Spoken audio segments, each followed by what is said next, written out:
right, everybody. So we were here to fight the boss, and we got pretty damn close.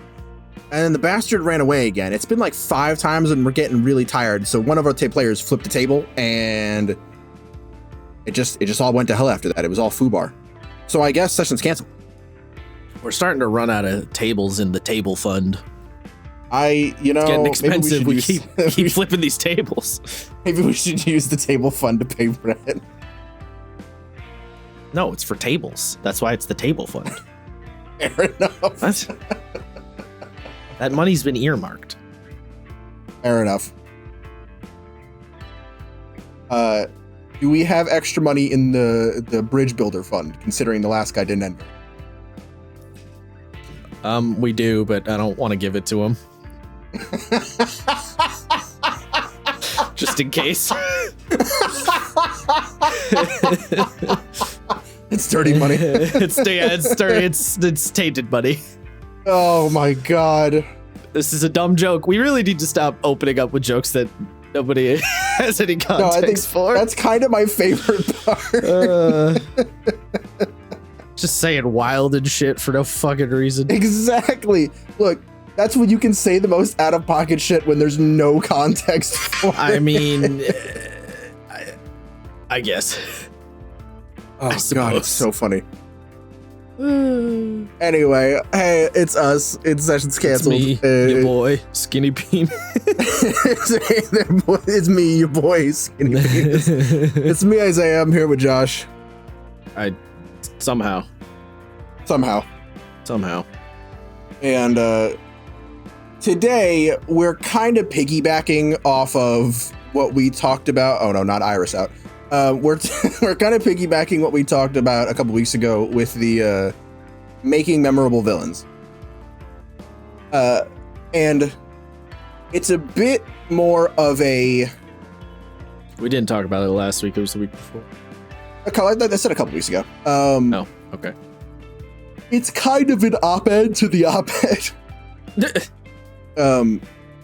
Because we were, for reference, after our last session of Fabula, we fought what I think is probably the halfway boss of the campaign, right? Am I right to assume that?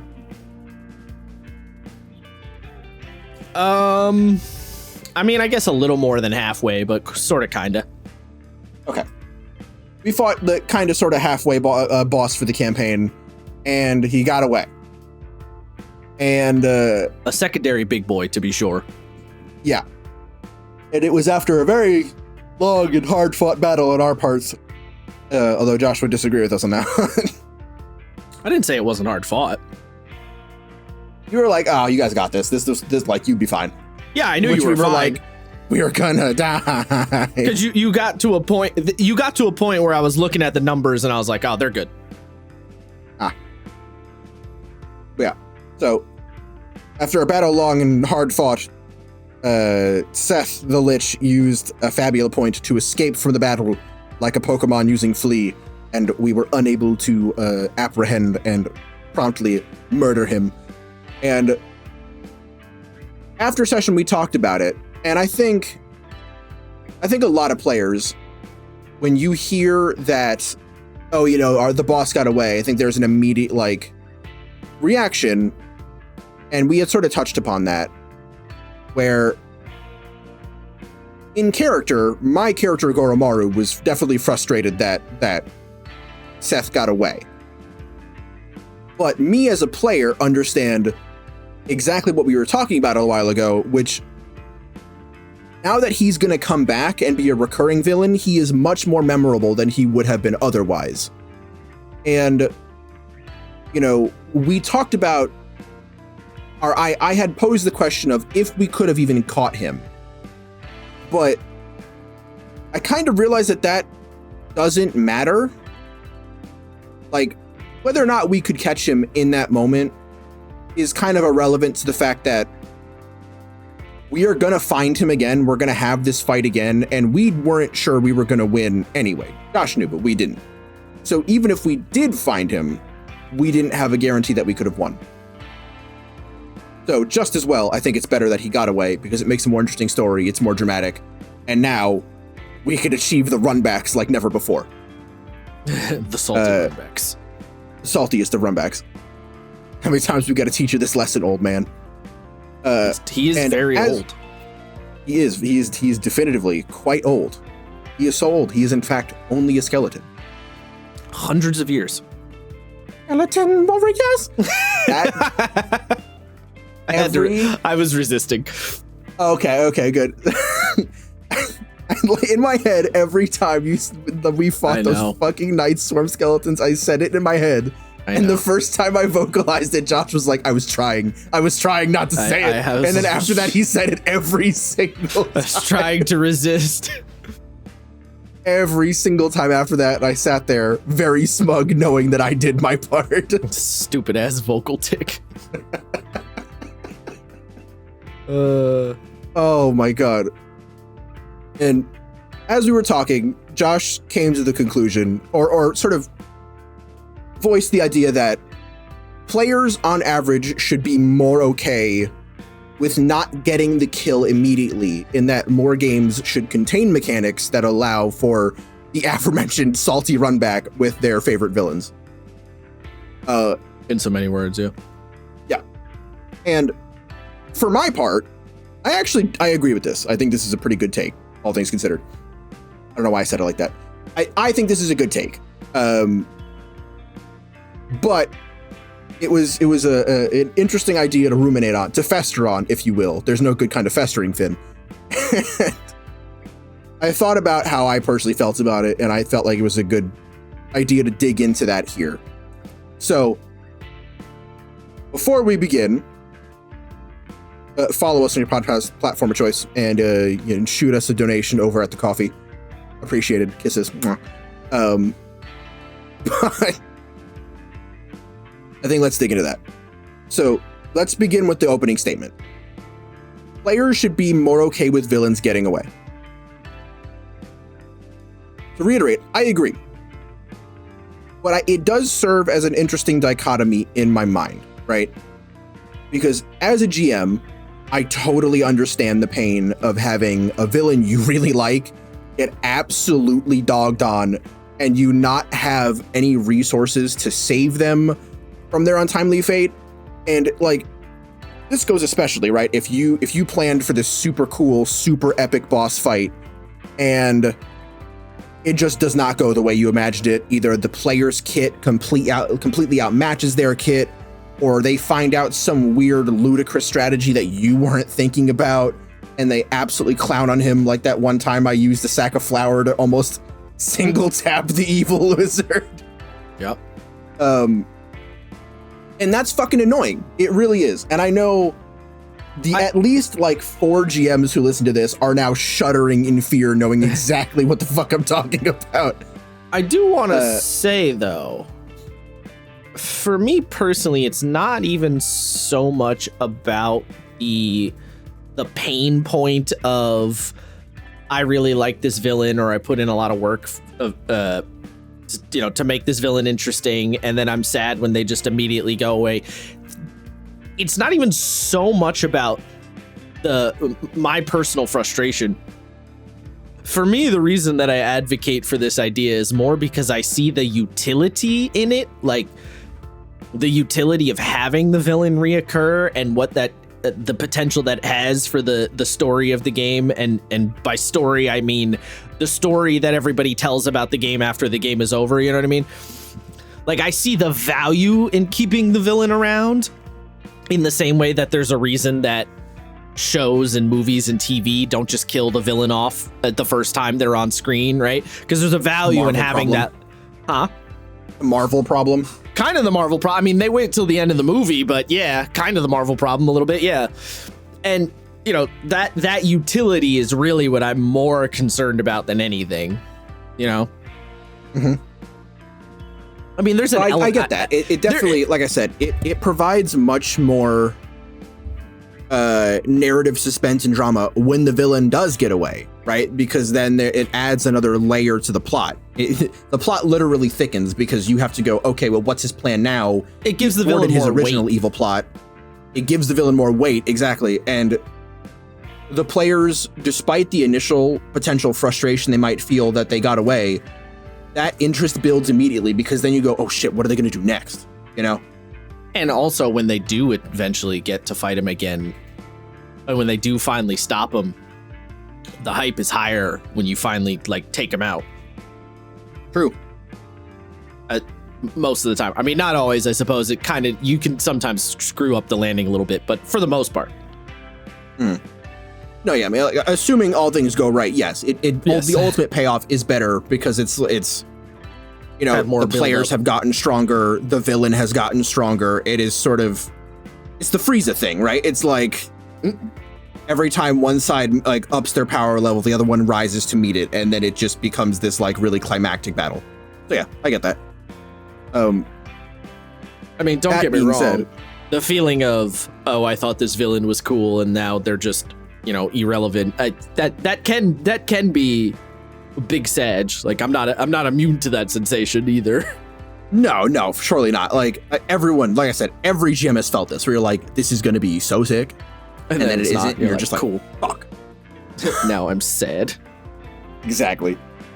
You know, on the inverse to that point, though, as a player, I do totally understand the frustration of like working really hard and strategizing and cooperating and like messaging other players outside a session to build some sort of strategy, only for the boss to escape and you to feel, you know, a little robbed of the satisfaction at the cusp of victory.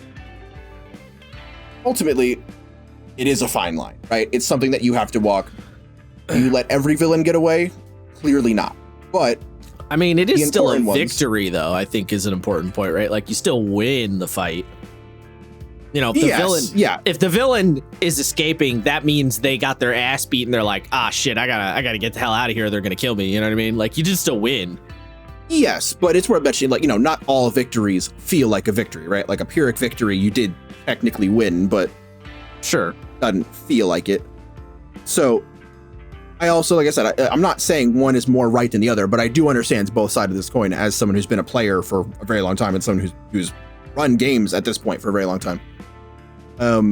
It's a balance you got to strike, right? And you as a player don't want to feel like you've wasted your time, but GMs also don't feel like they want the drama and suspense that they're building to have like real meaningful payoff. So to this end, you know, what is the recourse? Well, I think the middle ground has to be found in two ways specifically, right? I think you need to find compromise in the narrative aspect, but I think there also needs to be some sort of payoff on both sides in the mechanical aspect. Thoughts? Rephrase it. I think in order for this balance to work, there has to be payoff on both sides of the field, both narratively and mechanically. Oh, yeah, yes. Like there has to be Yeah, like a real yeah. tangible. Yeah, you can't. Yes, the secret. I don't know. It's the trick, the secret sauce, as it were, is that even when the villain does run away, yes, there still needs to be an element of forward progress. There still needs to be. The players need to have achieved a thing, and the villain needs to have not achieved a thing. It's just that the achievement doesn't have to be the villain dies, right? The achievement can be any other number of things. But yes, you don't want to have a situation where the villain runs away and then because the villain ran away, there was no forward progress, no narrative achievement, right? If you have a situation where the players are attacking or like the town has been besieged by the evil wizard and the players go to fight the evil wizard and they kill it, you know, they defeat him and then he escapes. The town that they were liberating cannot still be, you know, trapped, right? The defeating of the evil wizard still has to free the town, or at the very bare minimum has to make forward progress towards the freeing of the town. Like maybe there's some more work to be done, but they have made a significant chunk of progress because ultimately they did still win the fight, right? The villain escaping does not mean the players failed. They still succeeded. The villain just got out of there with their tail between their legs, right? That's still a victory. That's still a success ultimately. And in regards to, if you're playing, it's like when you're playing the video game, right? Like a great example at the very beginning of Final Fantasy X-2. I know this is a weird reference. I don't know why this came to mind, but it did. At the very beginning of Final Fantasy X-2, you meet this trio of characters who kind of like fuck with you throughout the entire game as like sort of parallel. They're not like the antagonist, but they mess with you. They're another group of sphere hunters who are like looking for the same treasure you're looking for, and you fight them in the beginning of the game. And then you beat their ass, and they're like, well, you know what? We're just gonna head out real quick, and they leave, but you still get XP for the fight, right? Like you still beat them, you still get the experience points. It's not like because they leave you don't get any XP, which is another example of why XP for kill monster is a bad system, right? Agreed. Yeah. So yes, there still needs to be a victory. Yeah, for sure. Like that's the very minimum. Yeah, like you still need to achieve some level of victory. You need to be able to accomplish your goals while setting your opponent's goals back now, somewhere. If we're talking about a situation where the players lost the fight and then the villain leaves, different. You know, like you're operating a different space, because you can have a situation where the villain beats the players, chooses not to kill them, and leaves to go do something else. Then the players didn't win, and now you're in the space of what is the outcome of losing. Right, and in that point, you get an interesting opposite reaction where the players live, they don't die, their goals are massively set back, and the villain's goals are forwarded, and now the players have to deal with that side of the stage. Yeah. To this end, I think the place where this sort of has to start, at least in my opinion, is at session 0, right? I think you need to be able to find the through line of this compromise at the very start, and you don't have to like give it a bunch of time, right? I think it's just worth mentioning to players, hey, major villains may escape to fight another day, right? Just because it sets a precedent, it tempers players' expectations, and they know that it's not always a guarantee that the villains are going to bug out.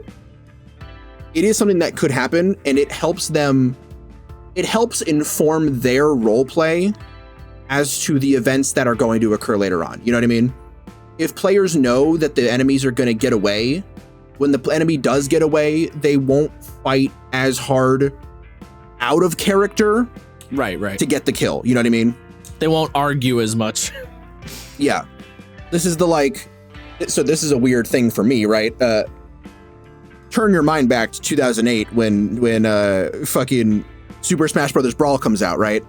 That weird little wizard dude who turns out to be Rob in Subspace Emissary, every time you fight him and he jumps on the little platform and flies away, right? Yeah. The characters, like, they try to chase him a little bit, but ultimately do the, like, shake my fist at you, I'll get you someday thing, right? Yeah. That's kind of what you want, right? You want the players to be in that state where they're after the boss fight, they're tired, they've just gone through it. And yeah, sure, they might be at full health, but narratively, they should be exhausted after this much fighting. And they've got, they should know in the back of their minds, oh, we'll get a chance. Yeah. So ultimately, like I said, it allows them to temper their expectations, and it gives you less headaches later on when the player inevitably just keeps fighting for the kill, and you're like, my guy, please. Yeah, just let it go. Stop. It's just let it go. Yeah. After that, I think what we talked about before comes into play a lot. I will say I didn't necessarily establish the whole villain escaping thing in Fabula being on the table, in a session 0 or early on. I just kind of assumed you guys would know it's on the table because it's a mechanic, but yes, perhaps I should not have made that assumption. No, I mean, I was okay with that because, I can't speak for you The other know players. Lita or Paladin or Sereth, but like, you know, you and I read that rule book collectively 3 times backwards and forwards. yeah. So I was aware that the Ultima points could be used for things like letting the enemies escape, which is why I wasn't really bothered, and why Goro several times was like, fuck it, let's just go home. Right.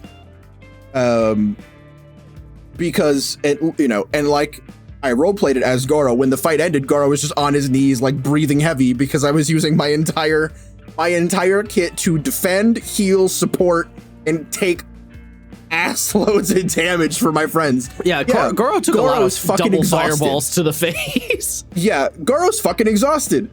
I, as Goro, don't want to chase after the fucking necromancer anymore. Right.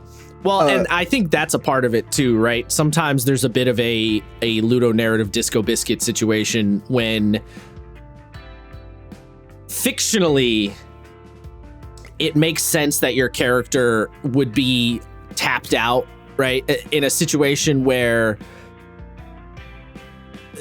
from a narrative standpoint, you've done all this crazy shit. You've taken all these crazy blows, right? In a movie, if you're watching, you know, Batman fight Bane and, you know, they beat the dog shit out of each other, Batman ultimately wins, and then Bane opens up a trapdoor and fucking disappears or whatever horse shit he pulls. You don't question when Batman's exhausted and doesn't follow him into the trapdoor. You don't question that because you can clearly tell just from what, you know, from watching, oh, Batman just doesn't have the energy. He's too exhausted. Even if he did try to follow him, what would be the point? He's just going to get his ass beat anyway, or something else bad is going to happen, right? So you don't question it in like a movie, or in a character in a video game does the same thing. You don't question that moment. It makes sense. The problem is in a tabletop game, you're having the same moment, right? Where you've been through all this shit, the villain hits you with 3 fireballs in the face, the you know, you've been hit with all this crazy magic and you've been fighting off undead swarms. All that shit is still happening, but you look at your character sheet and go, yeah, but I have 80 out of 100 HP, so like I'm good, right? Which doesn't really make any sense. But Yeah.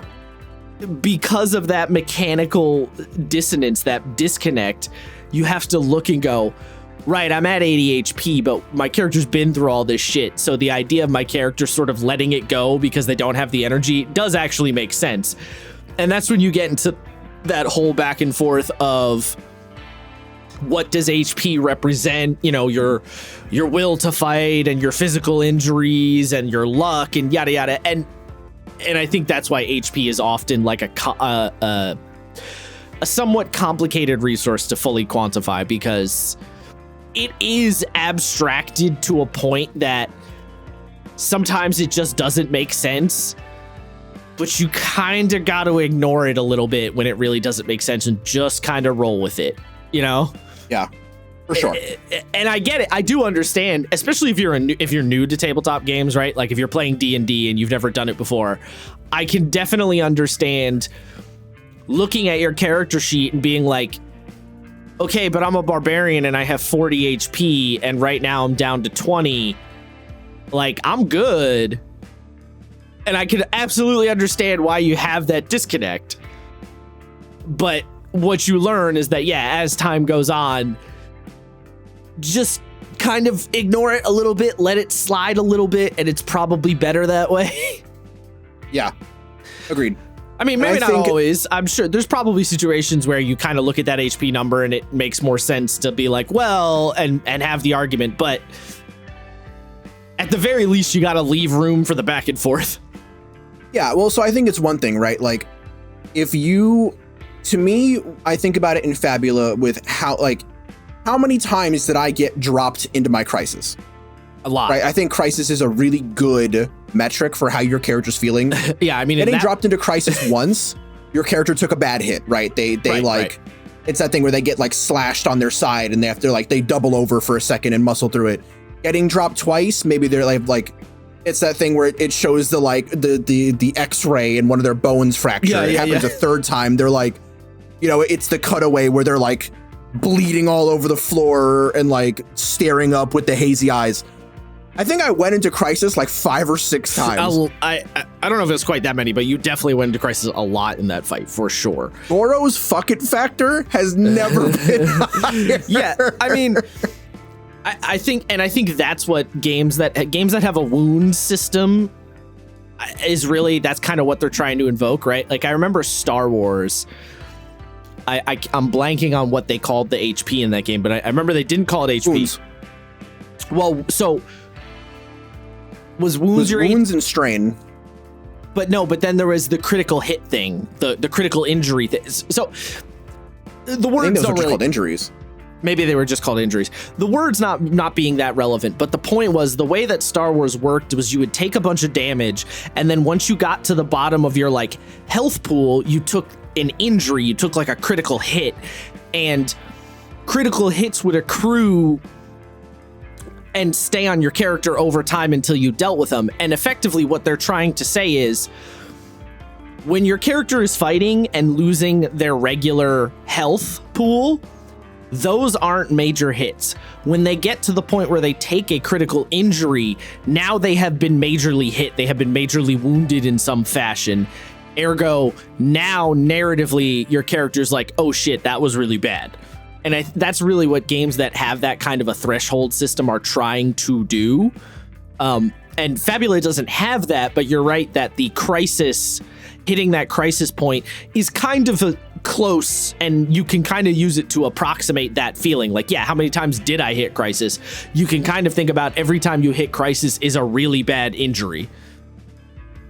You know, because there are quite a lot of games actually that have a system of like, you have your mini HP and then your actual HP, right? Like a lot of games will call it stress or something like that, and then you get hit to then you get actual wounds. I'm trying to think, like Blades in the Dark sort of kind of works that way because you have the resistance roll where you can take stress to kind of ignore a wound. I'm trying to. I know I've played other stuff that like has that, but you get what I'm saying. Like, yeah, there is various ways you can gauge that narrative sensation of, oh, my character really got hurt this time, as opposed to just a little winded or whatever. I think even if you have HP, like, just given how bouncy 5e is, I think a good metric for 5e is just how many times you got knocked unconscious, right? Like, yeah, downed in 5e is a decent metric for sure. I mean, it depends. I mean, 5e is a little weird with health, so that one can be harder to gauge, but it's a metric you can use for sure. Exhaustion can also kind of be a metric, although the game doesn't utilize exhaustion that much, unfortunately. Nearly enough, yeah. Yeah, but yeah, like it's definitely another potential metric you can look at. Honestly, that's literally what I did in Hellscapes, right? Like the lingering injuries thing was literally that. It's like, okay, do you want to drop down to 0 HP and get knocked the fuck out, or do you want to stay up and maybe lose an arm, be concussed, have some memory loss, like? And it filled that out. And like, yeah, maybe should I have cranked boss HP to give them some sustain against that? Yeah. Yeah, because my players were putting out some stupid numbers, but like, it worked pretty well. And you know, the numbers in general got a little wonky in Hellscapes. They did. They really. I do remember looking at the book and being like, these seem inflated. Well, I sent you some like boss stats, and you're like, that's a lot of damage. I'm like, yeah, believe me. yeah, I do remember. Yeah. And I have to say this because you might think that this is like a low-key call out to our Fabula party. No, actually, pretty much all of us were on the same boat of like, we need to get the fuck out of here. Like the second Seth ran away, we were like, okay, good, we can leave now. And it was the NPC. It was Rodwolf who was like, I'm charging in, and we're us going like, no, you fucking idiot, get back. Yeah. And I think that was cool. I think I like that our party gets it. You know what I mean? Well, they sort of understand the assignment. And they do understand the assignment. Technically, I think, and I would have to double check, but rules as written, I'm pretty sure because when the villain escapes in Fabula, they're leaving the scene, right? And so if you were to re-engage them, it would be a new scene, which I think that means they would come back into the new scene at their crisis score at the very least. Oh, Jesus. I'm pretty sure, because when you down an enemy, right, when you make an enemy surrender, if you don't choose to kill them, right, because they're at your mercy, the game says they reappear in the next scene at crisis, which is to say at half health. So I'm pretty sure that would be the case where the villain escapes. Then yeah, you would meet them back at that halfway point, which means you're kind of restarting the fight. So yeah, we would be it would be bad news bears for us. The chase down probably would be a bad idea. I mean, granted, in that particular scenario, maybe you might have had a decent chance just by sheer numbers, but like, yeah. There was a lot of us, yeah. Yeah. Well, honestly, I don't even know, because, Don was running out of his fire infusions. He had no more light infusions. Senna was almost completely out of mind points. I don't think... Yeah, but Seth only had 3 turns. True, there was more of us, yeah. I mean, and if I was focusing on attack, we definitely would be able to... Granted, would I have probably, if you did chase him down, would I have probably said he had more minions around him? Probably, yeah. Oh, God. Right, like, it would be a little silly for him to not have more backup, right? Like, he's a I mean, he's a necromancer, like... Yeah. It's one of those things where it's like, they literally a dime a dozen, you just can make more, so yeah, it's fair. Yeah, and just like it like I said, it was really funny that all of us, usually you get the one player who's like, no, he's mine, but no, pretty much all of us were like, no, we want to go home. Yeah, well, and I think in a good way, we were like, we were tapped. We were like, we're tapped, we're out. Well, and I think there was a relatively good acknowledgement of we mission accomplished what we wanted to do. We hit the thing we wanted to hit, so chasing him down isn't gonna do that much more. Yeah, I mean, there was definitely a big sense of like win condition met for sure. And for the narrative, like we were talking about, we saw the ramifications of that immediately. Right, as we were leaving, the zombies, the skeletons that he had resurrected were like shutting down. Yeah, and they either weren't fighting back or they were just collapsing in on themselves because he wasn't there to maintain them anymore. And even on our way back to our like little resistance base, there was like no undead signs anywhere. So like from the second we left the boss fight to the second we were there for downtime, we were like, okay, we have done something meaningful. Right, we can fight to take the city back now. Yeah, a step has been made towards, and that's what I was saying before. The players still won the fight, so they still have to make progress, right? It's kind of like the when you get a middling success in Apocalypse World, the GM still has to give you what you want because a middling success is still a success, right? The complication is a rider on the success, but the complication cannot negate the success, And yeah. The middling success, it's a yes, but. Yeah. And it is yes, you succeed, but this happens. It is worth pointing out that sometimes hitting that middling success and making it feel like the player succeeded, but there's a complication. Sometimes it is a little hard to hit that point, and you as a GM will sometimes screw that up a little bit. And in the same way, there may be a situation where the players beat the boss escapes, and you as a GM don't really give them the victory all the way. And then you have to kind of go back and reassess the situation. That will happen, but as long as you're trying to make sure that you're giving them a victory of some kind, that's the important thing. Because, there could be a situation where you're like, oh, well, the boss escapes, but, his troops don't know he escaped, so his troops are still around. And the players are like, okay, but doesn't that, like, completely negate our victory here? And then you as the GM go, it does kind of negates, and then you have to be like, all right, maybe some of the troops are out and some of the troops stay, or and then you have to start doing that back and forth. But as long as you're making an attempt, right? That's the important thing. Yeah, and like, here's the thing. In our situation with the undead, it was a lot easier for Josh to gauge like the immediate effects. But if you're fighting like a boots on the ground, just Human guys, army. it's just one army against the other. Yeah, I mean, you're not going to see those effects immediately, but you will see them eventually, right? The word will get around. You might just have to fight your way back out still, though. I mean, sure, go. And I think a fun little cap on this point is something that I like, and something that I've done, right, is when the boss that you're fighting, when they do come back, they come back changed, right? Like, how cool would it be if you were fighting like a Death Knight or something, or an evil wizard, and you just lopped one of their arms off, and then they get away? And when they come back later, you know, that Death Knight is using like a smaller sword, or maybe his weird great sword was snapped in half, so now he can use it with one hand.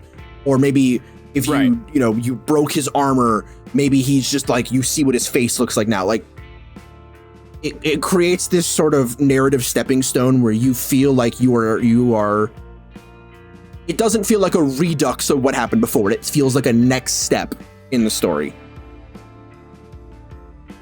Yeah, it's a sense of persistence, right? A sense of the like player actions affecting the world vibe, which is often the thing that players want, especially in a tabletop context, because you as a human GM have the capability to reflect that change in quote unquote game state.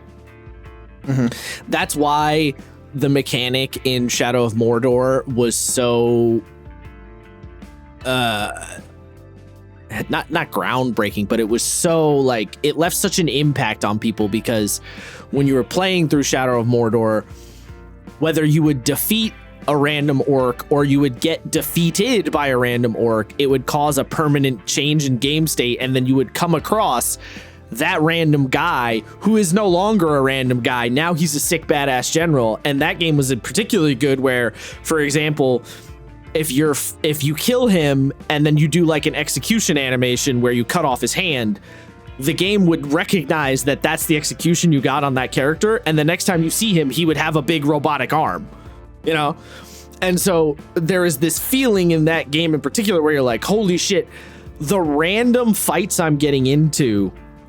Because, you know, Shadow of Mordor was an open world game that, for all intents and purposes, was just a basic Ubisoft style open world game. You know, you go around from point to point, you clear checkpoints, you like pick up random gobbledygook nonsense, you clear out encampments, you climb up towers, right? Like it's that kind of open world game, which was, to be fair, in vogue at the time when that game came out.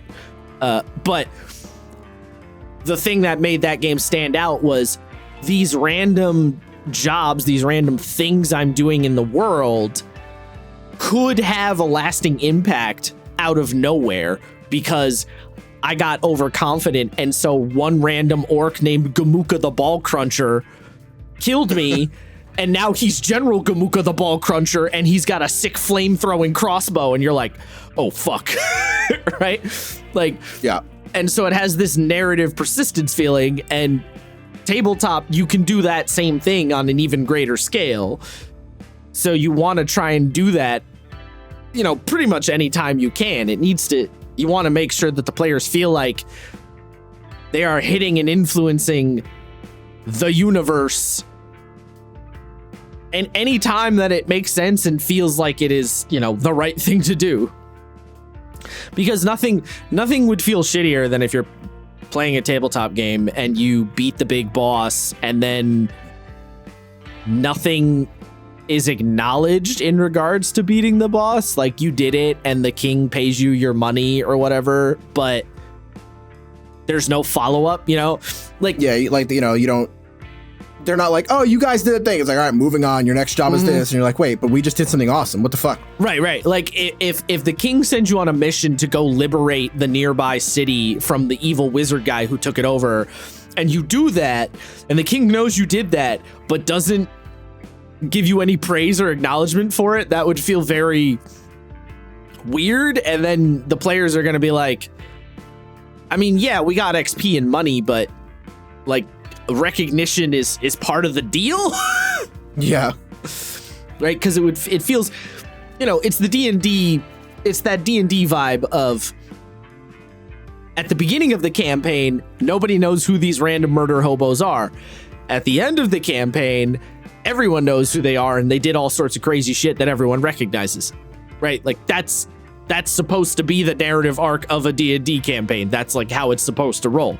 So if you deprive them of that, they're gonna be grumpy. Like, no bueno. Yeah. To say the least, yeah. Yeah. And like we were saying before, I agree with you that I think,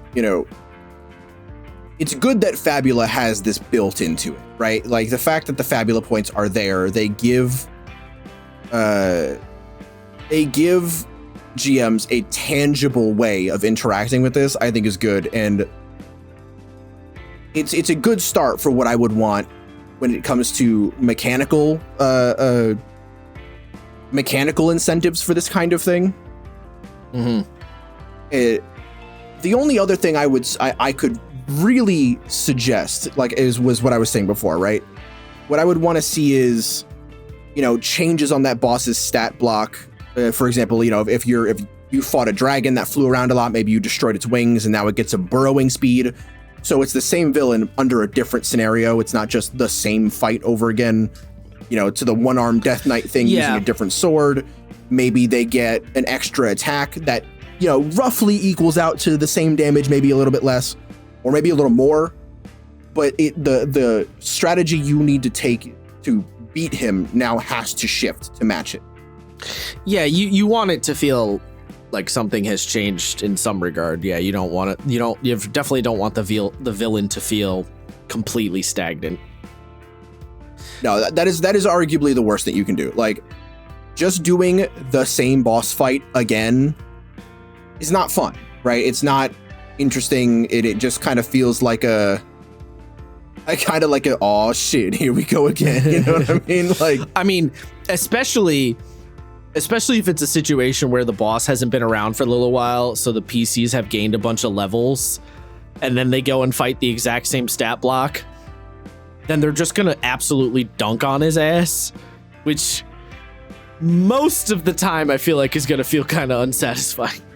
It is, and I would go as far as to say, if it's the same stat block with some boosted stats, it's still not going to feel that interesting, because at this point, the players will likely have built their characters at least somewhat in response to that stat block. They'll have a plan. So even if the numbers are higher, it just becomes a war of attrition. There's not a whole lot of thought. They've done it already. Mm-hmm. So shift your stat block up, keep things interesting, and I don't know. Honestly, if you really think it'll work, you can kind of quantum ogre it, where maybe you had an idea for a cool werewolf, and the wizard was like, "I will get my final revenge, He-Man," and then turn themselves into a weird werewolf. You know what I mean? Right. Still the same guy, still is gonna monologue, but now he's a big werewolf, and now you have a completely different stat block to rely on, and now the characters have to reckon with that, which can be a lot of fun. Yeah, because ultimately the important part is that narratively it's still the same guy, which has that narrative impact, which is at the core of the whole concept, is to make sure that villains have narrative weight, right? That's what we're trying to get at. We want to make sure they have that narrative paunch. So yeah, even if mechanically they're completely fucking different, like you turn the wizard into a dragon, we still know that the dragon is that wizard guy we fought. So from a narrative standpoint, we still got beef with that dragon. Now, I didn't actually put this in my notes, but I think there are a couple things to reckon with. There are a couple situations where you don't want to do this. There are situations where you just want to let the boss die. And I'm speaking from player experience here. If you, as the GM, really push into your players' heads hey, this fight coming up, it's real big, it's real important, make sure you get yourself, make sure you're prepared, and you keep setting the idea that it's going to be this big climactic thing, you have sort of put yourself in a corner, not necessarily narratively, but as a GM, you've written yourself into a bit of a corner, because if you don't pay off that initial climactic victory, it will feel a little unfounded. Even if the narrative supports it and it can work, you put yourself in a position where the players have such a high expectation of how that fight is going to end that doing it another way isn't really going to work, right? And I've brought this up before. This has happened to me. This happened to a party I was in, right? This is the mythical first campaign where we fought the werewolves in the port on the river town, right? We were told by our GM for weeks that we had to make sure we prepared. We had to bring our A game. We had to pull out all the stops because we were going to lose otherwise. And we did. We pulled out all the stops and we got through some weird rulings. Like, if usually you get bit by a werewolf, it's like a couple sessions before you lose control. With those werewolves, you got bit, you immediately turned, you lost control of your character, and then it took a remove curse and 2 separate skill checks to get your character back. So we were putting up with some shenaniganery, to say the least. Mm-hmm. And then after everything, we only cut the guy's arm off. And then he ran away and did all the other crazy stuff I described a million times, right? Like, at that point, you can't have he runs away. Because, it would be like, let's use Star Wars, for example, right? If at the end after A New Hope, all of the trailers, all the advertisement was like the climactic final battle between Luke and Vader. But then we got the ending that we got, which is a very good ending. You'd feel kind of robbed about that, right? You have built an expectation in your mind that one ending was going to be the case. And then it feels like you got rug pulled. I don't think you're describing a situation where the villain can't escape necessarily, though. I think the problem that's occurring is just your victory getting robbed, right? Like, the way the werewolf situation went down felt like a cheap rug pull, and it like, you didn't. I think the main problem with that werewolf situation is that you didn't really achieve a victory despite beating him. Like, you didn't really gain anything, and it didn't hit as intensely as you wanted. But I don't think that situation means that you can't have the villain escape. It just means that victory punch needs to really land. You know what I mean? Like, I see what you're saying. Because you're basically saying you can still do that delay thing, but when it eventually does finish, it absolutely needs to land. It's got to land hard. Yeah, like, if you build it up, then basically, if you build up the anticipation, then the landing needs to hit that much harder. And I think the big problem with that particular scenario is not only did the landing not hit that hard, the landing arguably didn't hit at all because the villain escaped and you kind of didn't achieve anything. You know what I mean? Like, it wasn't like you beat the werewolves and then everyone was like, yay, the city is saved. It was like you beat the werewolves and then everybody showed up and was like, yeah, but you guys still kind of suck ass though. And like, that's not really a victory. Well, it's both, right? So because the situation was, again, we were told that it was going to be the final battle, right? Like, we were going to do all this stuff. Lives were on the line. We have to kill the werewolves now. And we were like, okay. And it wasn't like it was like 3 weeks. You know what I mean? Of seeing our GM every day and having this talk and him being like, you better get ready. You better be prepared. And then to not have that follow through. I don't think in that situation, and to be clear, there was a lot of stuff going on around that situation. There was a lot of other shit going on too. anything that was less than a confirmed kill on that boss would have felt bad, and it did. And like, to be fair, I got that confirmed kill, but we jumped a lot of hoops and got into several arguments with the GM when it came to chasing that werewolf down and blowing his head off at long range. You know what I mean? Yeah, I mean, the use of the word final for sure has some baggage, and I can't deny that part. But even if you do call a thing a final battle and the villain escapes, because, you know, here's the thing, right? If you envision it, I can't help but bring up Thanos. I try not to be that guy who constantly brings up Thanos, but it's kind of working here. The final battle, right, at the end of Infinity War is a final battle because when they go back and find Thanos later, it's not like he fights them again, right? He's given up, right? He did what he wanted to do. He's tapped out. So if you fought the werewolf dude and the werewolf dude escapes, and then you find him later and he's just like sad old man living in a random hut in the middle of the woods, and he doesn't try to like fight back or do anything, then like it was still a final battle, right? So I do think there's narrative situations where it can work, but again, the punch needs to be that much higher if you're building up the anticipation that much higher. Well, that's kind of what I was saying, right? Is like, narratively, yes, it can work even when you do that. But the issue is that you have created a scenario outside of the campaign that creates an untenable situation within the campaign, right? I mean, that's kind of why I specifically said the advertisement for Emperor Strikes Back, or The Empire Strikes Back, if they kept being like, this is the end, final fight with Vader, but then it doesn't matter if the movie led to the same way that the movie ends right now, which is totally good. It's very effective. It's very interesting, very suspenseful. But that's not what people were sold on. You know what I mean? Yeah, I mean, part of the problem is a little bit of an overselling of the situation for sure, which I don't know. That's hard to. You always want to sell it as a GM to some degree, so it's hard to. Sometimes you oversell it too much by accident. Yeah.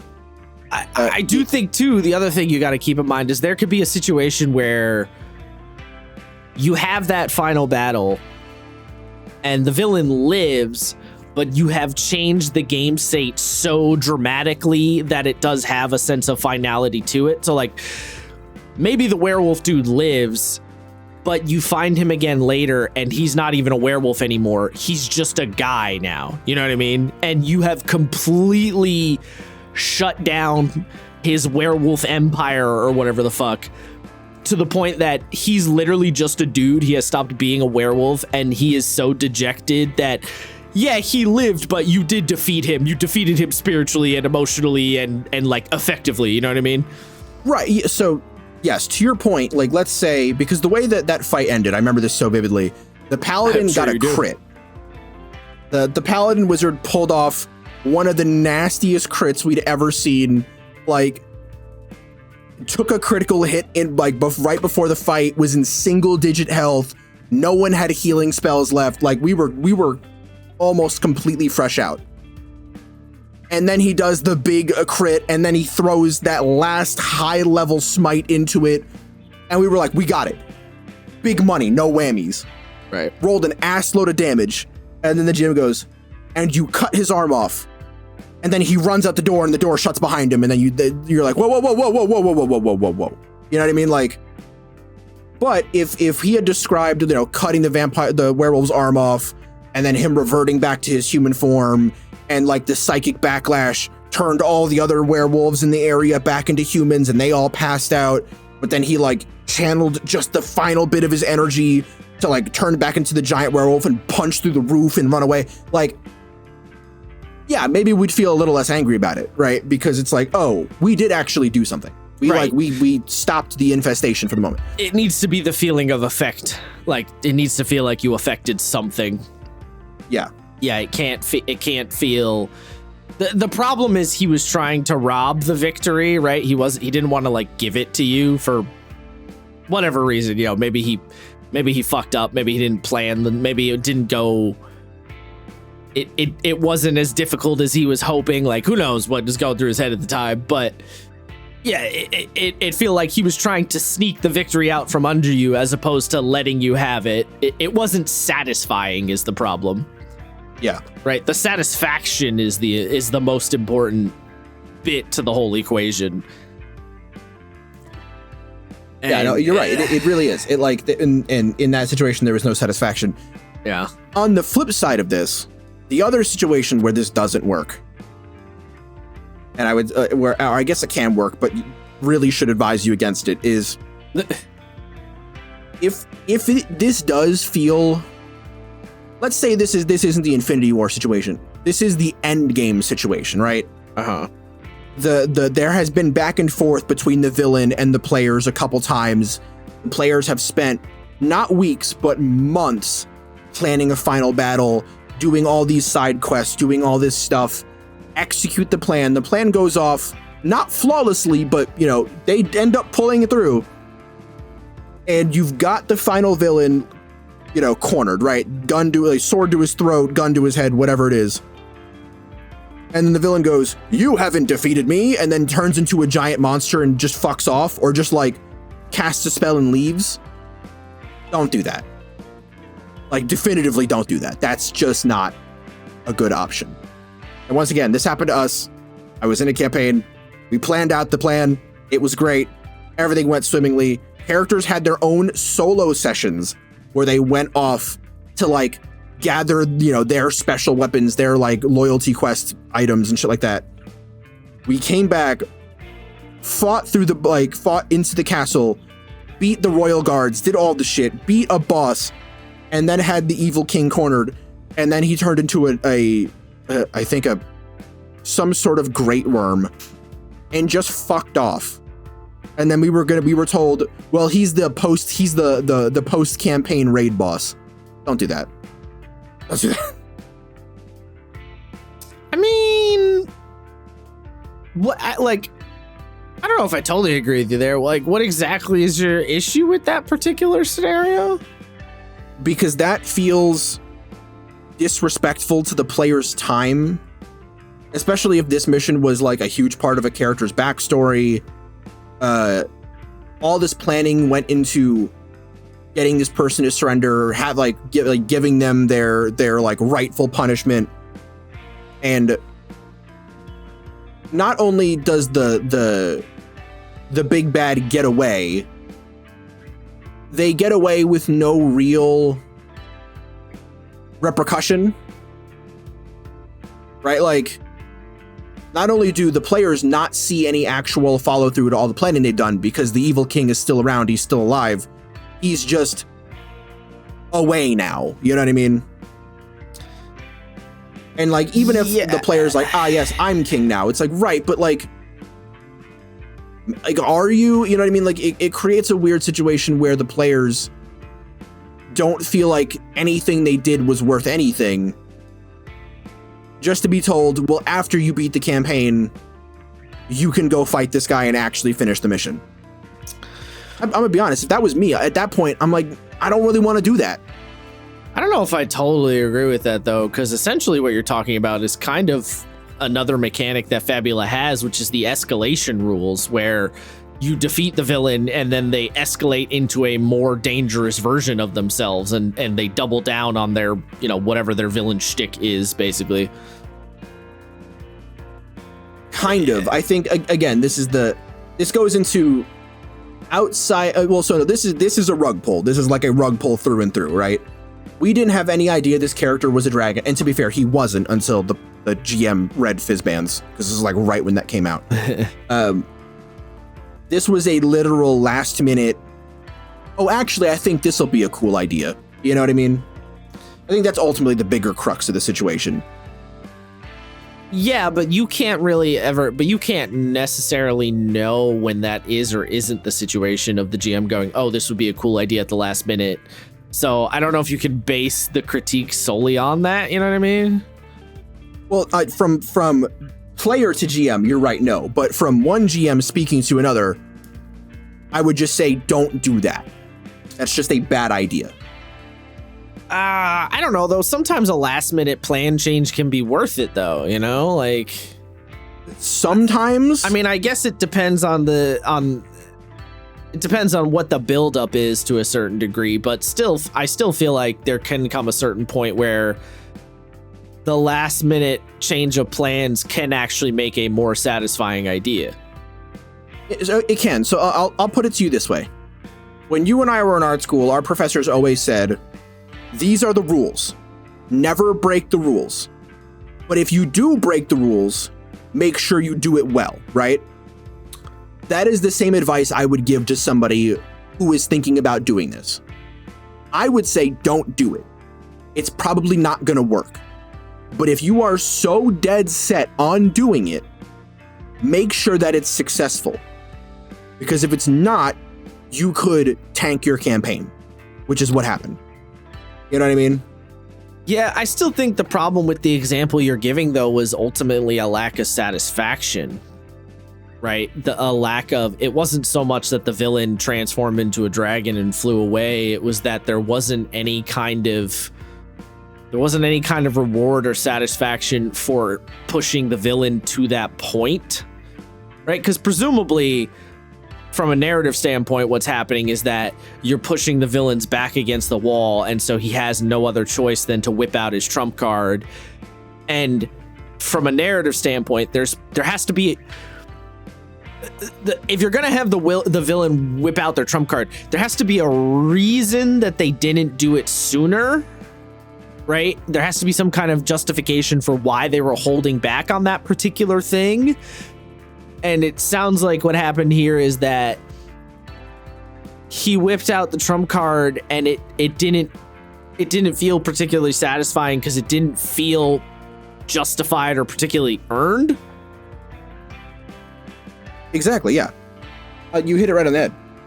The players had no way of knowing that this guy was a dragon. It was never hinted at or brought up, or there was no information that we could have gotten to have revealed that, to potentially have planned for it or thought about it or anything, right? In Fabula, there are rules for this. We know that the escalation exists. So there has to be, in the player's mind, at least somewhere, an idea that the villain can pull off a bullshit last-minute power, right? A la Sephiroth turning into the Seraph. You expect that. And you can reasonably come to the conclusion that that's on the table. For the players in that 5e campaign, there was no ability for that to happen. Because it went from 1 week, the week before, that wasn't the case, to now this week it is the case. Yeah, it was like, that's what I mean. It wasn't particularly, it was kind of a rug pull and it wasn't particularly satisfying because of the rug pulling feel of it. But I don't think that means it's totally off the table. Get what I'm getting at? Exactly. So what I'm saying is I would advise against it. I would tell you don't do it. But if you're not going to listen to me, you got to make sure it works. I think that's a pretty fair thing to say. I guess I would phrase it more as, if you're going to do something like that, make sure there's a little bit of a plan ahead. You know, an element of having it in your back pocket and thinking ahead to a certain degree, and how that gets conveyed in the game and stuff. You know, there's lots of wiggle room there, but some element of kind of making it, hinting towards it being at the table, being on the table, being a possibility. And again, the other thing too is, ultimately, the players did still win, so even if the villain transforms into a different version of themselves, whatever their objective in fighting the villain at that current moment was, they still got to get that, right? So if they fight the evil king, and the evil king turns into a dragon and flies off, then the kingdom that the evil king was ruling over still needs to fall, right? Because the king is just he's just a dragon now, and from the common person's perspective, the king was murdered, right? They don't know that he and the dragon are one and the same. So the evil kingdom still needs to fall apart in some fashion, because the players did still do the thing. Right. Now, I don't know exactly what happened with that particular campaign, if that occurred or not, or what that situation looked like. But, that would be the thing I would try and keep in the back of my mind. Yeah, I mean, as far as I'm aware, that campaign, one of the reasons it fell apart was because of that. It just was like a... I also think it's worth pointing out, too, though, with that particular... I almost feel like that campaign's maybe not the best example based on the fact that there was already a feeling of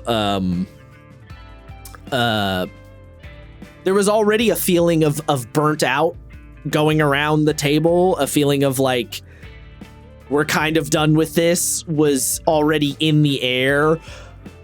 And then, so if you have a group that's feeling already a little bit done with the campaign, and then you pull an ass pull at the last minute, that can feel especially frustrating. Like, I'm already annoyed, and now you're not even going to give me this final little satisfaction tidbit at the end. Now I'm really fucking annoyed. You know what I mean? Well, so that event is what kicked off that feeling in the first place. People weren't burnt out until that happened. I'm not saying you're lying, but I almost feel like I almost don't believe that, in the sense of, I feel like that burning out feeling had to been bubbling under the surface a little bit for them to react so viscerally to that moment. You know what I mean? No, I think you have to think about it this way. That was the second to last big, like, that was like, yeah, there was like the evil Phoenix God thing that they were gonna fight, but it was like, we have to take the kingdom, and once we take the kingdom and reinstate the like rightful king, then we're gonna go fight the evil Phoenix. So the game was basically over. Most of the campaign was about taking the kingdom back. And then, the overarching villain, which is the evil Phoenix thing, kind of showed itself in the Vecna kind of way. So to be told that the thing that most of the campaign was gunning towards, which is taking the kingdom back, you have to wait until after the campaign's over to do that, that's a massive gut punch. You know what I mean? Well, that's not what you were saying before. Is it not? I mean, there's more context to it, but well, I feel like this extra context is important. So you're saying that the GM established the final villain will be X, and then when this whole king turns into a dragon thing happened, the GM said, actually, the final villain will be Y instead. Is because that does kind of change the situation. It's kind of, sort of, right? Because the actual end of campaign villain was going to be the giant Phoenix thing. But then he sort of presented it as well, after you're done with that, you can do like an epilogue where you go fight the dragon. Right. I don't blame people for wanting to be like, yeah, but I don't want to do that. That's a little different, though.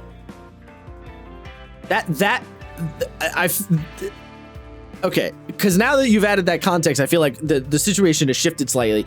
In that scenario, I think the problem is just that expectations were set up a certain way, and then expectations were kicked to the curb for like a weird last minute idea. And the problem is that the expectations were shat on a little too much.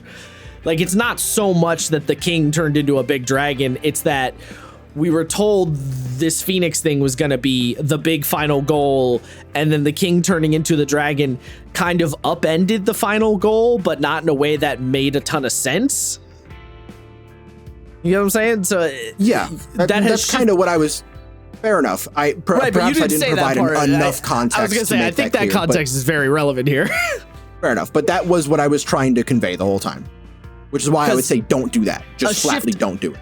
Yeah, I mean, if you build up a certain villain as being the main villain, and then you do a complete shift up of who that main villain is, that's kind of a different scenario. Like, that's a really hard premise to land. I mean, it's literally...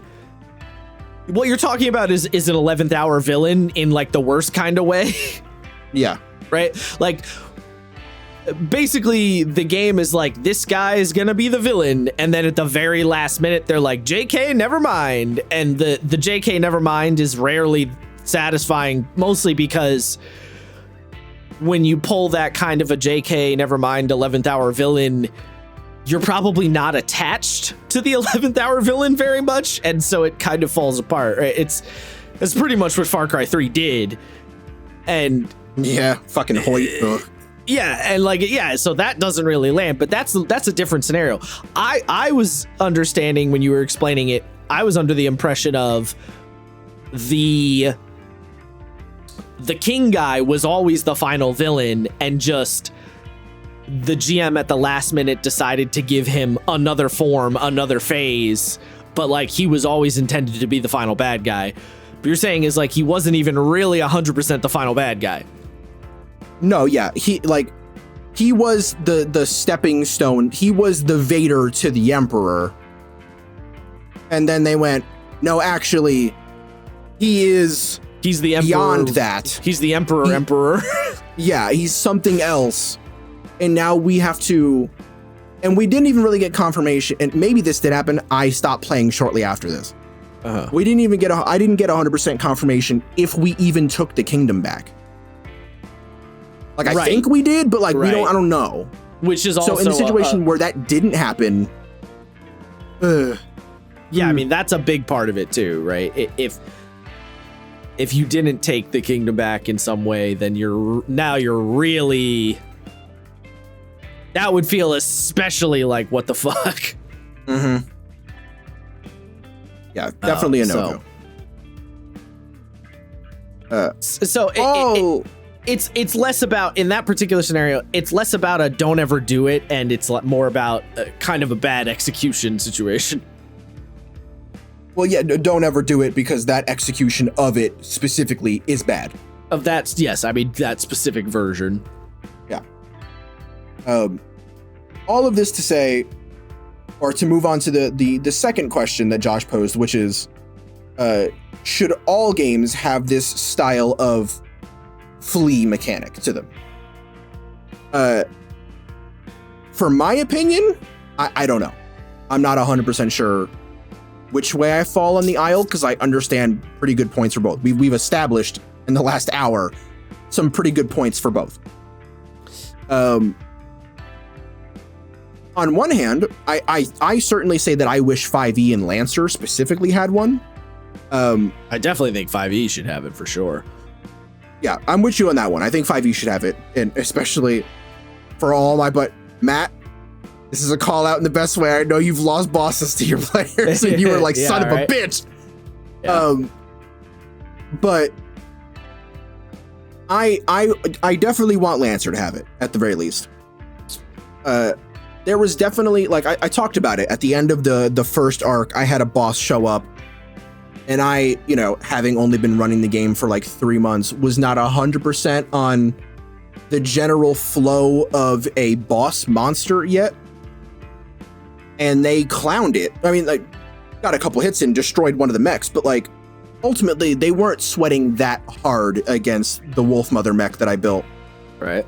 And I kind of wish there was a way for her to come back. And I literally spent about 5 minutes after they got the final kill. I was like, you killed her, but I'm looking something up just to see if there was anything I could do to get this character to survive or fight another day. And in the moment I didn't have one, I realized cloning. And I think I paid it off pretty well. But like, I was going to say, I mean, depending on the genre of your game, I do think it's okay to pull a little bit of like a surprise, not actually dead situation from time to time, particularly if you're playing fantasy nonsense game 5e or something like it, and you have a character, the characters defeat the evil wizard guy, and then later down the road, the evil wizard guy had like a backup spell situation set up where if he dies, he turns himself into like a zombie wizard or some shit. I think that's fine. I think that's fine to pull from time to time. And depending on the genre, that will be harder, easier, right? In fantasy, very easy. Like, you could be like, oh, he's a weird zombie monster, or oh, the wizard comes back as a ghost, or he comes back as a vengeful deity thing, or, you know, you got lots of wiggle room there. Sci-fi, you know, you could be like, oh, cloning, or oh, it's not the same character exactly, but it's the memories of that character implanted in another character. Like, you know, you got, if it's like modern day, now we're starting to get like, right, how much wiggle room? But I think it's okay to, from time to time, be like, actually, they are still around, just not exactly the same, you know? Yeah. That's pretty much what I did with that NPC, where she came back as like a clone in progress. Like the first time they saw her, like 2 months later, she couldn't speak. She was really gaunt. Was basically a zombie. Right. And then they saw her again and she looked a little bit better. Like she looked less sallow. She kind of stood up straighter. And then when they fought her again for the last time, she was like almost fully back and like was still a little off. Like she kind of lacked that imperial gravitas she had and was a little bit more unhinged.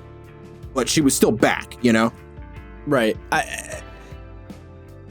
I think that kind of thing is fine. In terms of, should every game have a mechanic like this? I mean,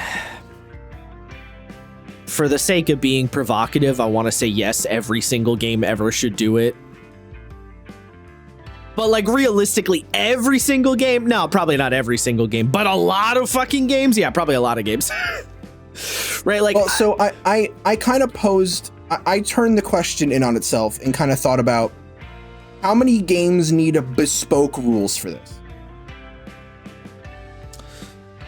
I don't think Powered by the Apocalypse needs bespoke rules for this. Probably not. I think it's very easy to just give the boss a move that says like, you know, I'll be back. You know what I mean? And the move activates if they've died under like specific conditions, right? Like if something allows them to pull the move, they can pull the move, and then they right quote unquote die or they escape or something, and then they come back later. Because you're sort of creating your own custom bespoke ruling based on what PBTA allows for. Yeah. So in that instance, I don't think like they need to hard write rules in. But what I was saying earlier, you know, mention it in either part of the GM's pitch doc, right? Like, by the way, you can do this if it makes sense and you have a move for it, you know? Mentioning it, I think, is I agree with you. I think you should mention in every game, but whether or not you need bespoke rules for it, maybe. I don't even know if you necessarily even my brain immediately went to Blades in the Dark. I don't think any kind of ability to like dodge out of death in that way really makes sense in Blades in the Dark. And the reason for that is just because from a genre standpoint, the idea that this primary, well, first of all, you don't really have one main villain in Blades in the Dark, right? That's situation number one. You don't have a BBEG in Blades. That's not really the style of game that Blades is. But then on a secondary standpoint, from a genre convention, it would feel weird if the players sort of defeated a guy and then he escaped at the last minute, or they thought they killed him, but they didn't actually kill him. That kind of feels a little off genre.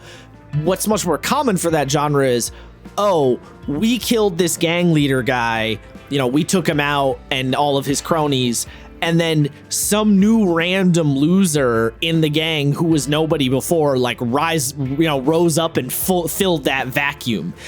And then the narrative crux for something like that becomes not that it's the same guy that we're still trying to fight, and the narrative crux becomes we're trying to fight the system, and this guy is an apprentice of the previous guy and is still an element of the system, right? So it's like a different angle you're coming at it from. So I don't necessarily think a game like Blades, for example, would have to have it. Another potential scenario, or another point that's worth noting with a game like Blades is you're much more likely to engage an antagonist in Blades in a conversational, we're not gonna fight you type situation, right? Because Blades is about criminals who are wheeling and dealing on each other. The idea of the player characters engage the villain, the antagonist, not even the villain, but the current antagonist, they engage him in a peaceful conversation and talk shit to each other. That's going to happen a lot more than a game like D&D, where it's kind of assumed when you engage the evil wizard man, you fight the evil wizard man, right? Like, that's just the default assumption. Blades, you're not operating that assumption because you have a different genre. If you had a game that was very Game of Thrones themed, you're not gonna try and kill every single person that you meet. Even if you know they are an antagonist, you're still probably gonna talk to them or engage with them in different ways. So you don't necessarily need that ripcord mechanic of, oh, they escaped the fight. You know what I mean? Mm-hmm. So essentially, if it doesn't make sense for the genre convention, then no, I don't necessarily think your game needs it. But I do think there's a lot of games that don't utilize it that definitely could be utilizing it, like 5e. Because I think for a game like 5e, genre convention wise, it makes perfect sense. I'm trying to think of another anti-example, but you get what I'm saying largely. I completely agree. I think it certainly is. The ultimate conclusion I came to is really just, it depends on the genre convention. Yeah. For example, a Cyberpunk game too. I don't know if I necessarily want something like that in a Cyberpunk game because of the sort of brutality of the Cyberpunk genre, and also much like Blades, there is a lot of scenarios where you're going to engage an antagonist not immediately straight to violence in Cyberpunk for, a multitude of reasons. Right. Or actually, here, you want a great example where this kind of mechanic probably I would have a hard time making make sense? Kane. Yeah. Right? I don't see a scenario where you can make it feel really satisfying in something like Kane, because the whole idea is that slow buildup of information and gathering everything until you get to that final crescendo of the confrontation. It would be a tough sell for the enemy to get away. And there might be a way to make it work in Kane that I'm not thinking about, but my gut reaction, I look at Kane and go, probably not. Yeah, and I think it's worth mentioning, just because we're saying the game should not have rules for it doesn't mean that you can't do it, right? Well, that's the other thing too. You could do it without rules. Yeah, in Cyberpunk, for example, if you want to turn your villain into Atom Smasher, you can do that, right? Yeah. Have your guy come back as a full Borg. Fuck it. And that could be cool. In the Kane version, maybe the way it works, right, is the person who manifests the sin, you take them into custody and, they get trained as an exorcist. But maybe there's a situation where they lose control and the sin breaks out again in Kane headquarters, right? That could be cool as fuck. So there's exceptions to every rule. We're talking about unique, bespoke written mechanics into the rules. Yeah, I mean, from a narrative standpoint, you have pretty much infinite possibility to play in wiggle room. In terms of making it a bespoke mechanic, it's good to have as a bespoke mechanic when you are in a situation where the genre would benefit from it. If it feels like it's going to come up a lot, then you give it a bespoke mechanic, right? The whole reason that Fabula Ultima has a mechanic where villains can escape and come back later is because that is a super common trope of JRPGs, where you fight the same dude multiple times and you slowly build up your hatred or your admiration or or even just your relationship with him, right? I was saying to Isaiah yesterday, in Final Fantasy X, you fight Seymour 4 times. And every time it's a different fight, and he's upgraded himself in a different way. And the reason the game has you fight him 4 times is so when you finally get to that last confrontation, there's a ton of emotional weight to it, because yeah, Seymour's an antagonist, but he is also like kinda on your side and kinda not at the same time, and you hate him and you want to fight him, but there's an element of Seymour where you look at him and go, oh, under slightly different circumstances we would have been really good allies, you know? Yeah, like Seymour's ultimate thing is that he is a slave to his faith.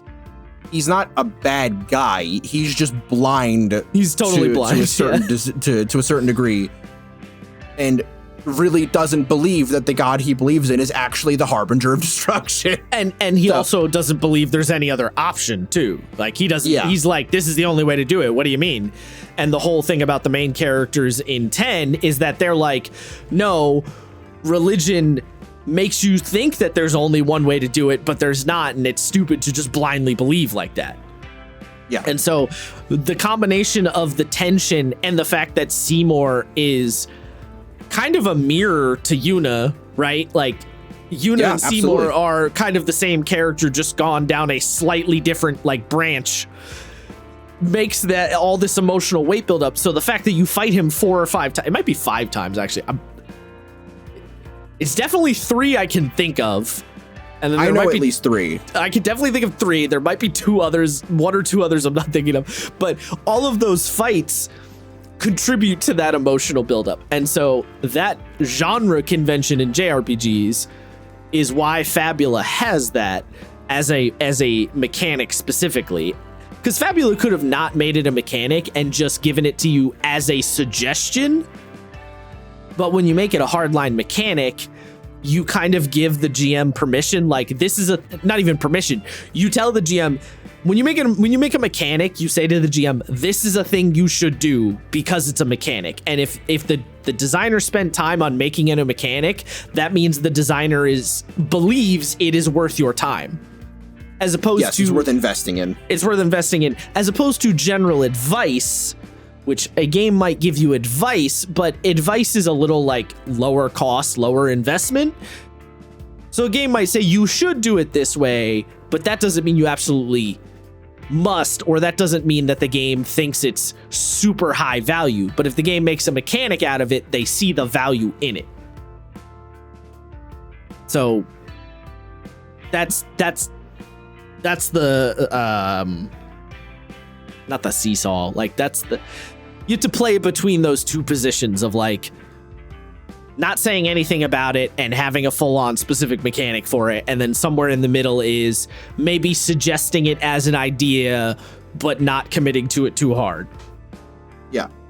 Worth mentioning too, there is a time and a place for both, right? Like we've talked about several times, like, okay, yeah, there's a rule for how to do this, but like I wish the game would give you advice for how to implement it. Yes. Versus a game giving you advice but not providing you any mechanical depth on how to execute the plan. Yeah, actual execution on, no rule to actually execute upon the advice. Yeah. Yeah. Both are very important. The grand summation of the whole premise is that it has to be a delicate balance between keeping the narrative interesting and still allowing players to have that satisfaction, and how you dance between those two positions. And sometimes, maybe not even sometimes, maybe 50-50, I don't know. There will be situations where you're like, okay, I'm gonna do this because I think it's gonna have that narrative satisfaction, and the players will be just straight up pissed, and you just gotta kind of let them be mad and just roll with it. Like that will also happen sometimes. Because that's true. In the back of your mind as a GM, you like, I know this is gonna be worth it, so I'll just let them be a little mad, you know? Yes, and like, here's the thing. Sometimes that's a good thing. A passionate reaction is a reaction. Right. What's the saying? The opposite of love isn't hate. The opposite of love is ambivalence. Indifference. Yeah. Right. Yeah. You want to have a reaction. You want to get something. If you get just meh, if you get shoulder shrugs, that's the worst case scenario. Yeah, that is, as we say in the biz, massive L's, dog. That is big L's. Yeah. I mean, pretty much across the board, if you're GMing a game and you do you do something that you think might be a little bit of a controversial move, if you just get like no reaction, they just don't really care, that is the L. If you get them a little bit mad at you and get a rise out of them, even if they're genuinely mad, you still kind of mission accomplished. You know, like, yeah, I mean, you shouldn't be striving to piss your players off, but understand that, like, but there is an element of like, you still kind of did the thing you were trying to do. And hopefully after they're done being mad, they will cool down and see the light, right? See the vision, right? That's what you want. But yeah, completely blank stares is hell. You know, it's like when the comedian tells a controversial joke. The two scenarios are everybody laughs because, damn, that was a really controversial thing to say, or everybody gets really pissed off and he gets a rise out of the crowd. Those two scenarios for the comedian are both good. The bad scenario is everyone just goes, and then there's silence. Yeah, the crickets. silence, crickets, is the worst. Yeah, for sure. You always want to avoid the crickets. Yeah. You know that feel. You're thinking about it now. I've had crickets before, yeah. And like, everybody has. When you're running a campaign, nothing is worse than crickets. Yeah, and that is one of those unspoken skills that people don't bring up a lot when it comes to GMing is, how do you pivot away from the crickets? Mm-hmm. Right? What do? You have hit crickets. Now what? Right? And a lot of people kind of flounder in that scenario, and it is a practice skill to really figure out how to get out of the crickets conundrum. Yeah, the valley of crickets. The secondary skill is knowing what is and isn't crickets. Because sometimes you get crickets because you just didn't provide enough information, which is good. That's where you want to be, right? You're like, simple solution, just provide the information. But if people are just not interested, and then you get those crickets. What breed of crickets have you invoked?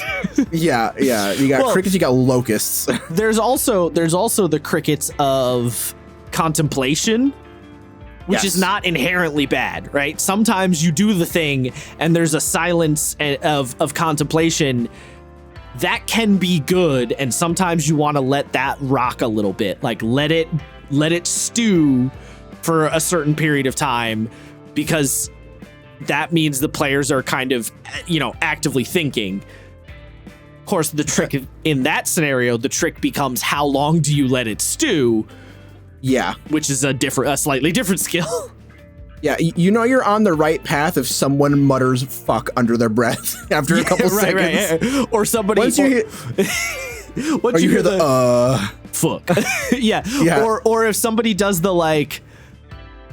If you get silence for a minute and then hear the like, okay, hold on. Yeah. That's me. That's me a lot. Being like, all right, hold on. All right, hold on. Yeah. Or a player actively said, or sometimes you as a GM will go to talk, like you get the silence and you're like, oh no, this is a bad cricket reaction, and then you go to say something and the player goes, no, wait, hold on, I'm thinking, hold on. Yeah, I'm thinking. And when you get that response, and if you get that response, you as a GM go, oh, okay, and then you just sit back and go, I'm gonna be quiet. Yeah, you're saying, oh hell yeah, okay. Then you let it stew, because that's a good stewing. Yeah. God, all right. That was kind of all I had. I think we did good. Yeah, like I was saying, it got me thinking based on the conversation we had, and like I thought about myself as a player, myself as a GM, players that I've played with, players that I've run for, and it was definitely an interesting sort of conversation to have myself about how often I would like to see it and how widespread it should be implemented. Right. I mean, I will admit that, I personally have a tendency to, when I talk about stuff like this, I am aware that I have a tendency to make it sound like I have a little bit of a just do it forehead energy sometimes when I explain something like this. A bit. Which I'm aware of. It's just, I don't know. It's just the way I talk. It's just like it's a thing. But I will say, with this particular thing, just do it, forehead is true to a point, but I will admit that it is a delicate balance. You know, it's a line, there's a line, and you're gonna teeter on both sides.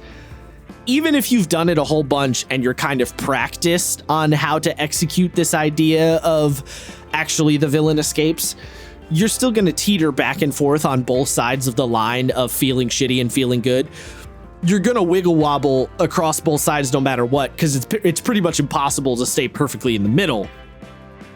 So I acknowledge that it's not a thing of just do it and you'll be fine, but I'm saying go for it. Basically, I'm saying go for it because when you do, it's gonna be sick. And when it doesn't work, you just kind of go, it didn't work so much that time. You know? Yeah. Like the reward is worth the risk, I guess is an easier way to put that. Yeah, it can be for sure. Oh no, yawn. Excellent yawning yawning timing. I can talk. Yeah. But yeah, I think that has been us. Feel free to follow us on your social media platform of choice, and think about tossing Brett here a dono on our coffee. And yeah, we will see you next time. Maybe. Peace, motherfuckers. Unless the heat death of the universe consumes us all, of course. God, I hope so. Peace, motherfuckers.